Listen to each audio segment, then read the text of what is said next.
अर्पण करता हुआ नमन करता हूं होता आत्मा को श्री गुमान सिंह जी की श्री चरणों में बारंबार कोटि कोटि नमन करता हुआ मंच पर विराजमान हिंदुस्तान की सीमाओं के सजग प्रहरी फौलादी इरादों को लेकर हमारे रक्षक बनकर खड़े रहने वाले आदित्य जी पुरोहित साहब, मंच पर विराजमान भारतीय जनता पार्टी के अग्रिम पंक्ति के योद्धा कहूं तो मुझे कोई अतिशयोक्ति नहीं होगी, श्री जुगल किशोर जी व्यास साहब, इस क्षेत्र के ऊर्जावान,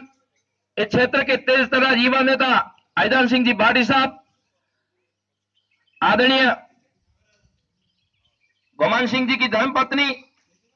हम सबके मार्गदर्शक कहें, अगर उनसे हमको सीख है तो उनकी श्री चरणों में नमन करता हुआ मातृ शक्ति के रूप में विराजमान माताओं और बहनों, गांव से पधारे हुए सभी बुजुर्गों, मेरे सामने बैठे आने वाले कल की तस्वीर, आने वाले भारत का भविष्य, मेरे युवा साथियों, इलान देनी अपनी हालरिये हुलराय ऊत सिखावे पालने मरण बढ़ाई माय, मरण बढ़ाई माय। धन्य ये धरती जिसको मैं आज नमन करता हूं, इस छायण की धरती को नमन करता हूं जिन्होंने गुमान सिंह जैसे योद्धा को जन्म देकर इसे छायण नहीं, जैसलमेर नहीं, राजस्थान ही नहीं, पूरे हिंदुस्तान में नाम रोशन किया, ऐसी धरती को नमन करता हूं। अभी आपने वक्ताओं के विचार सुने कि हमारे देश की क्या स्थिति, हमारे देश में क्या गुजर रहा है और हमारे सैनिक का कैसा सम्मान होना चाहिए, वो सम्मान आपके दिल में किस तरह होना चाहिए। जब हिंदुस्तान के अंदर कश्मीर में सोए हुए सैनिकों के ऊपर हमला किया गया और उसका जवाब हमारे सैनिकों ने किस तरह दिया, आपके सामने सर्जिकल स्ट्राइक आज की सबूत के रूप में एक जिंदगी है।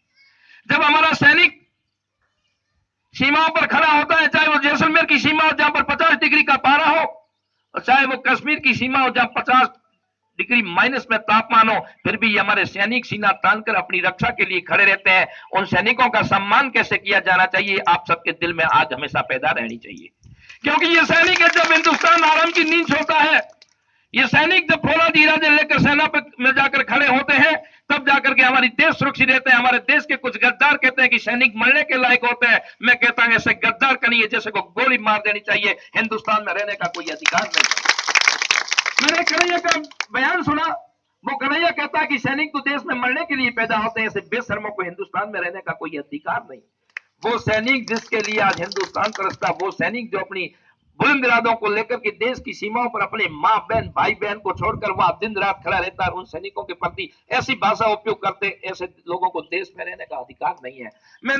आप लोगों से निवेदन करता हूं कि हमारे बेटे हुए सामने प्यारे बच्चों से निवेदन करता हूं कि आपको कन्हैया नहीं बनना है, आपको बनना है तो राजगुरु सुखदेव और भगत सिंह बनकर इस देश का नाम